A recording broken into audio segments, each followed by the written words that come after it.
छत्रपती संभाजीनगरमधील किलेअर्कमधील समाज कल्याण विभागाच्या शासकीय वसतिगृहात युनिट 1च्या मेसमध्ये विद्यार्थ्यांच्या जेवणात पाल आढळल्याच्या गंभीर घटनेनंतर प्रशासन खडबडून जागे झाले आहे.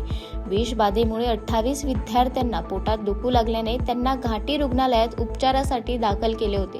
या प्रकरणी सामाजिक न्याय मंत्री संजय शिरसाट यांनी दोषींवर कठोर कारवाई करून गुन्हा दाखल करण्याचे थेट आदेश दिले आहेत. पाहुयात काय म्हणाले संजय शिरसाट. मला जेव्हा ही खबर मिळाली त्या टायमाला मी स्वतः हॉस्पिटलला फोन केला. मी नांदेडला होतो. 21 जणांना दवाखान्यात घेऊन गेले होते. त्यापैकी थोडे उपचार करून तातडीनं 16 लोकांना डिस्चार्ज झाला. राहिलेले 5 लोक हे रात्री त्यांनाही सोडण्यात आले. परंतु हा घडलेला प्रकार अत्यंत गांभीर्याने आम्ही घेतलेला आहे. रात्रीच मी आमच्या समाज कल्याण आयुक्त मुंडे मॅडम, सचिव हर्षदीप कांबळे यांना सूचना दिलेल्या आहेत आणि यात जो दोषी आढळेल किंवा हलगर्जीपणा केला असेल त्यावर तातडीनं कारवाई करण्याचे निर्देश दिलेले आहेत.